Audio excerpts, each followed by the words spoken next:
What's going on, visionaries? We are back with episode 8. At the time that you're hearing this, it is January 13th, 2023. This is a special episode because my birthday is on Monday, the 16th. With that said, I saved one of my favorite guests of the whole season for this very episode. My boy, the Marin. My guy, welcome to the pod. Thank you. The Vision Room Social. Also, shout out to our sponsor at Audience Rent on Twitter. They do a lot of cool analytics stuff if you want to check them out. They let us use this beautiful space that you see us in. If you're watching on YouTube, on audio, just kind of jump to YouTube if you're enticed by seeing where we're at. But it's a cool space. I'm really grateful. So Dominic, quick shout out to my boy out there. Thank you for letting us use your space, bro. But man, Happy New Year. Happy New Year. Happy New Year. It's the first time people are hearing you for 2023. Yeah. Thankful to be here, first of all. Thanks, it's an honor to be here, and I'm really proud of the steps that you're taking to really pursue this thing. Super proud of you, bro. Super proud of you. Thank you, bro. Wouldn't be here without you, bro. Interface, low-key sponsored by @Matt Low-key. Yeah, bro. We start this, visionaries. We already know. First question. Meet a stranger. Matt, what do you do? How do you explain that? I'm a full-time music producer, and that still doesn't mean a lot to a lot of people. Yeah, you are. Essentially, I make beats for a living. Let's just say that. That's the easiest way to put it. I'm also a creative full-time outside of music as well. I do photography and videography. And yeah, that's pretty much what it is. That's cool. You'd roll with that, like if you're in an Uber and someone asks you that, that's what you're rolling with? Absolutely. Yeah, music producer. Yeah, he's cold with it. He's cold. And bro, I thought that was funny because you're like, that can mean a lot of things to a lot of people, because some people be like, really bro, I does. be dropping albums on, but it's like on SoundCloud with 2 streams. And it's the no, Matt is really out there doing it. Bro, so your story, where I want to unpack is, so I met you when you moved to Tulsa 2021, maybe late 2020? 2020. Yeah, well, I met you 2021. Right. But you moved from Colorado, Correct. right? Is that where you're from originally, or what's the backstory there? Yeah, so I was born in New Mexico. I only lived there for like a year, though. So I say I'm from Colorado. I moved to Colorado when I moved to Grand Junction, Colorado, when I was in preschool, I think. Yeah. And then I moved to Colorado Springs when I was in 2nd grade. So, and then I lived in Springs all the way up until we moved here in 2020. So I pretty much grew up in Colorado. Yeah. So what was the plan originally, like, little Matt? Like, were you just making beats all the time, or like how did it get to kind of like you working in this avenue now? Honestly, music was not really like a thing. I mean, it was a thing in my life, but it was just like my mom really liked music, and my dad liked music, and we just listened to a lot of music. That was never really in the cards, though. I didn't even know that music production was a thing. Yeah. Like, obviously, I knew about musicians and I could be a rock star type of thing, but like I wanted to do everything when I was a kid. I wanted to be a soccer player, then I wanted to be a football player, and then I wanted to be a motocross racer. I wanted to ride BMX. Like, I was just that kid that wanted to, anything I started doing, I just really wanted to be the best at it. You know what I mean? Cowboy. Yeah. Just going hard, Buzz Lightyear. Yeah. I'll be police a fire officer, truck. all that stuff. Yeah. So, I guess your family's into music, but you started playing music around like. I started playing guitar when I was 13. I think my mom bought me a guitar when I was 10. Yeah. Around that time, and I picked it up a few times, but I wasn't super interested. At first. And I had a neighbor who was way older than me, like probably like 10 years older than me. Yeah. And we went over to his house one time, and he had a guitar in the basement, and he just started playing it, and that was like the spark for me. It was like, whoa, that's crazy. Yeah. Like, I don't know if it was seeing somebody in person play it or what, but that just got me hype about guitar. So I went home and just started playing like all the time, like every day after school. Would play for 3 hours or whatever, and that's just kind of how the guitar thing happened, and that's how music started rolling. So it started with the guitar? Yeah. Yeah, bro, that's funny because like I grew up in Pentecostal church, so like music was like service was like 4 or 5 hours. So 9-year-old Jacob was like trying to reason, okay, if I'm gonna be here for 4 or 5 hours, I'm like, that seems like the most fun thing to Right, do. Yeah, so I just picked it, but then I just naturally had a God-given gift for it. And bro, so how does one go from like, because I'm assuming you like played at church and stuff. Yes. But now you're making music full time. So I know that's a dream that a lot of people have, but not a lot of people get to see that come to realization. So like, what can you kind of walk us through like the journey of how you got to where you are now? Yeah, I would say one of the biggest things, I know this sounds super cliche, but do it because you love it. Yeah. I know you hear that a lot about a lot of things, but um, the only reason that I'm doing music now is because I was doing it before I was getting anything back for it, Yeah. and before there was any like reason to be doing it or any before it looked like something was coming out of it. I just did it because I loved it. So do it because you love it, and also serving if you, because I grew up in church and playing in churches. That's where I started playing. Yeah. So serving has always been super important to me, and that's where the greatest relationships and connections in my life have come from, is because I was serving with people. Yeah. And I met them while serving, and then something came out of That's that. facts. But Low key us, man. yeah, Just absolutely, serving. yeah, for sure.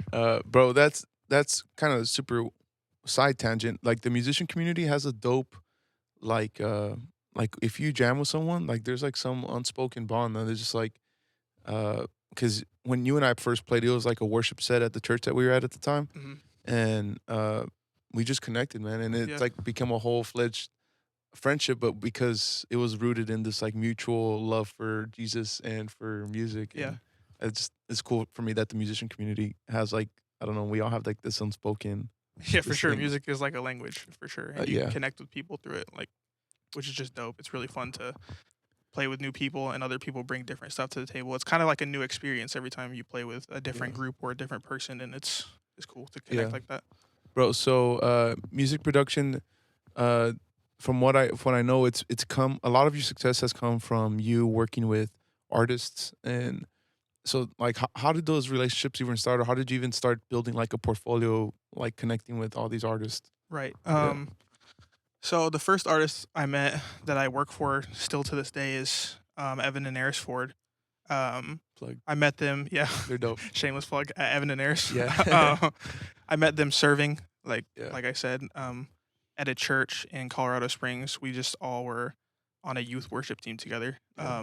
Team was stacked. Yeah, team was stacked. But we just connected. We just loved worshiping together. We loved playing together, kind of what you were talking about, like that connection you immediately feel through music. We just had a great time, like, being together. Yeah.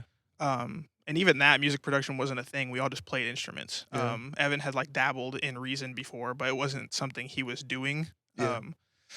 And it just kind of grew into a thing where we spent a bunch of time together, learned how to produce together, ended up meeting another friend of ours named Javier, started a production group called Light Music. And then, so through that, meeting them first, it was kind of like I got to work with my first artist before I had to like branch out and try to like send beats to an artist or like hit somebody up. Like, I promise I'm good enough to, you know what I mean? Like, type of thing.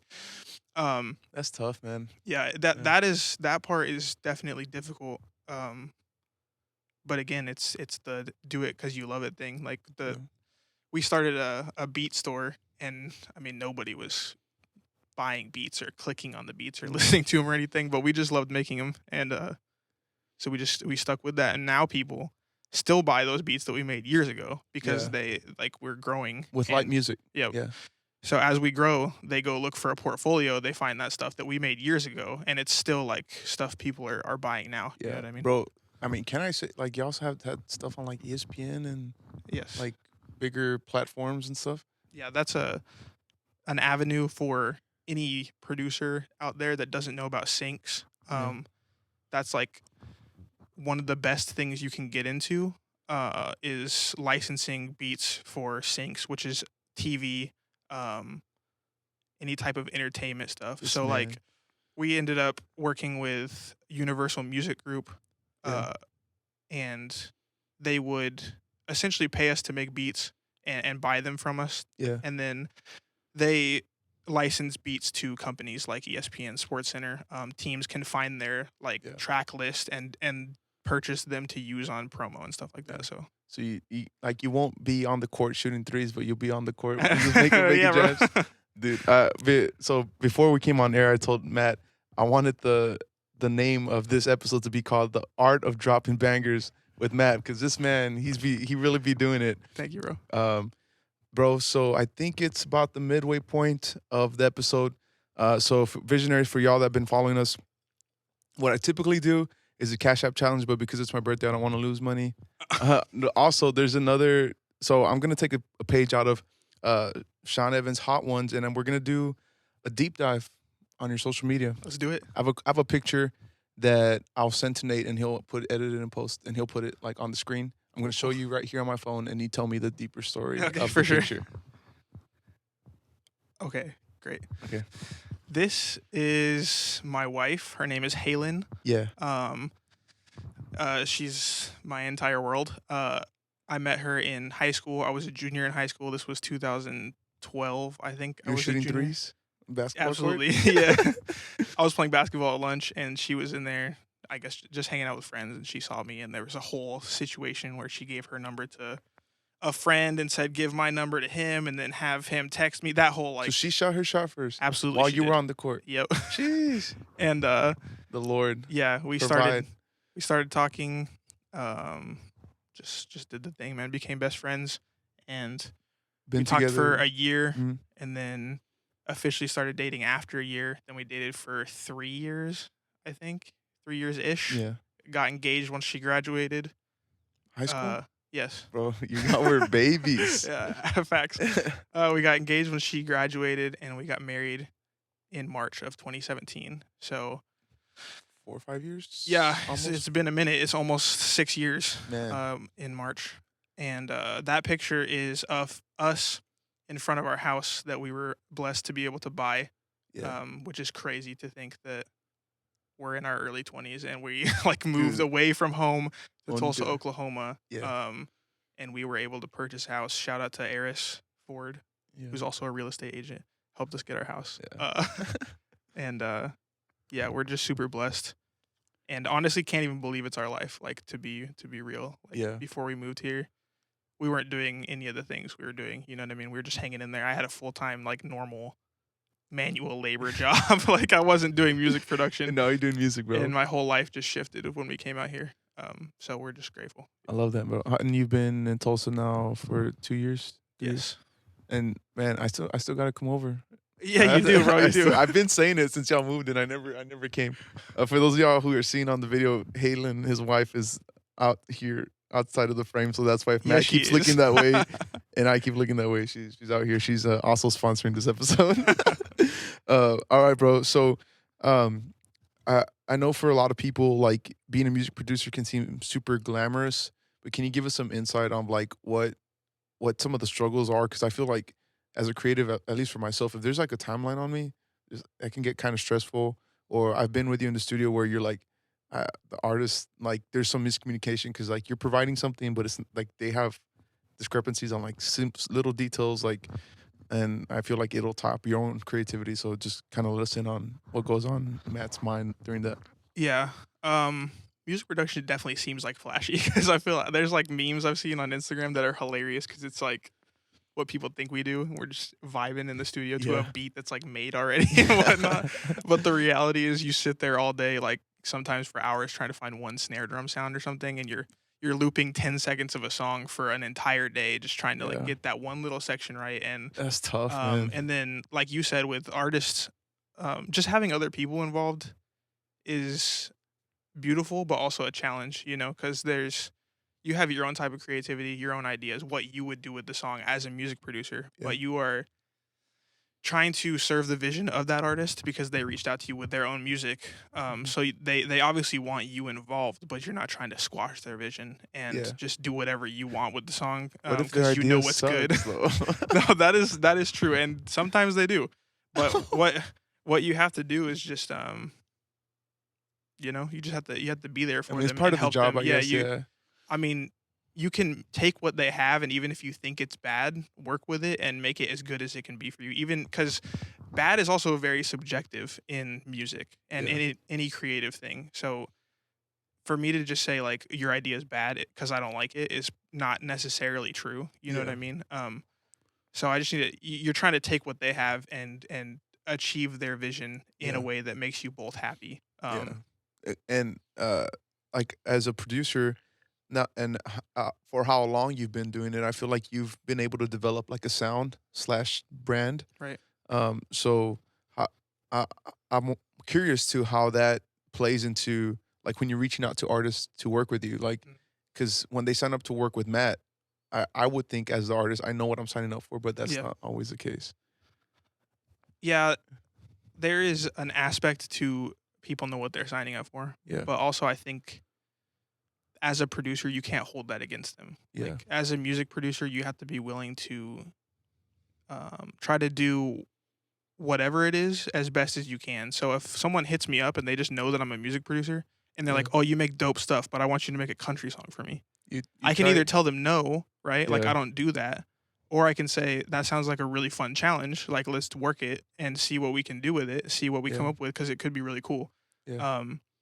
And that's just one of those things. Like if they decide not to go with you, then they decide not to go with you. Or if you Yeah. feel like you really can't do it, you can't. But that's just an opportunity to grow and to be a well-rounded producer is, I don't want to say it's not common, but it's not the thing people are going for because people attach themselves to their sound a lot as Yeah. music producers. Like, well, I won't do that. It's not my sound. Yeah.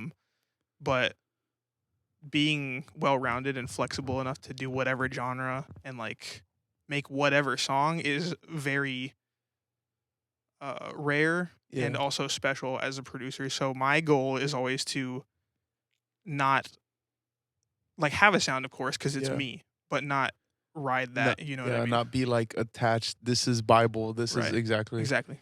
All right, bro. So I want to like we're kind of on the last leg of the pod, but so right now you're working at a church on staff, music producing for them.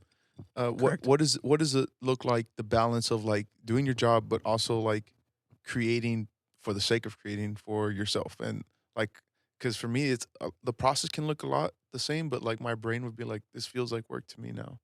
So Yeah, absolutely. yeah. That is definitely something that can happen. So I think that we've been blessed with such a dope situation where I have time during the day where I can work on either or. Yeah.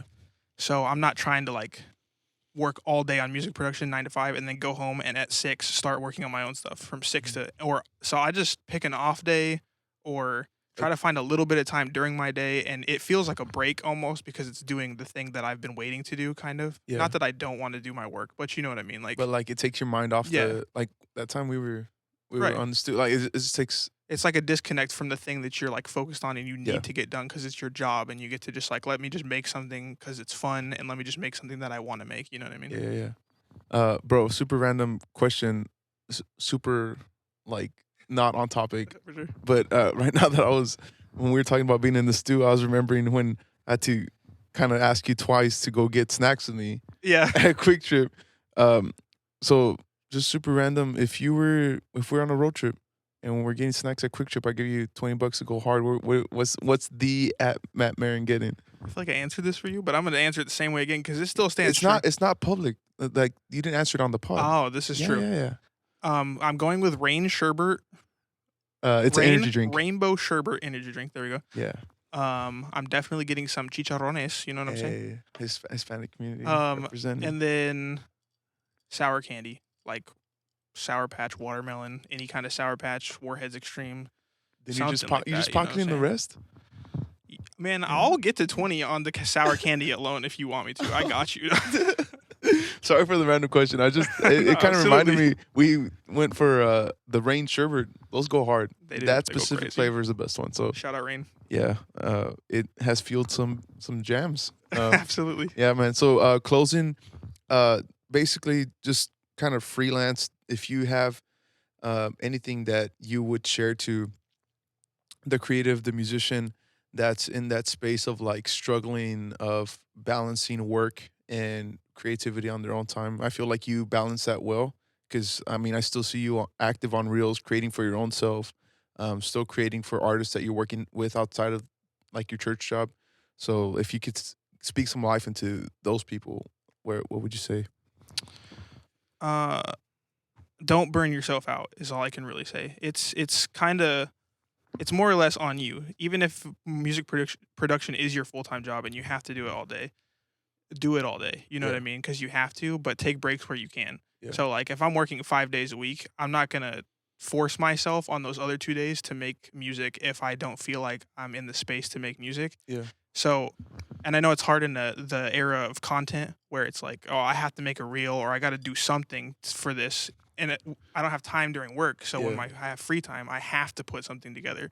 you just don't do it. Like Yeah. there's no other way to say that. You just gotta rest. Like Yeah.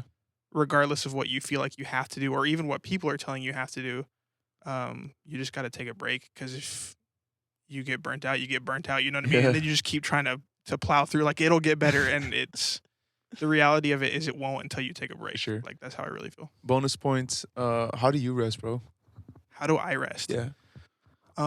Gamer first of Yeah. all. Love playing. Yeah. Love playing video games. Saucy curls. Yeah, bro. Bro, I know all your handles, bro. Yeah, so gaming. We just and travel whenever we can. We don't get to travel like a ton, but those are Yeah. our favorite Yeah. rest periods. Is just getting out of town and experiencing new places, going on drives, seeing new stuff. I love that, man. Yeah. So All right, bro. Give the people plug any socials, work they can find you. Yeah, man. for sure, Sure. Instagram at it's Matt Marin is really my only main social. And then we just put a project out with Eris Ford. That's at Evan and Eris on Instagram. You can also find us on Spotify and at Official Light Music, MUZIK on Instagram. My guy, bro. Thank you so much for coming on the pod. Thank you for having me, bro. I'll see you sooner or later. Absolutely. We'll see y'all next week. So I'ma let you hold everything I got.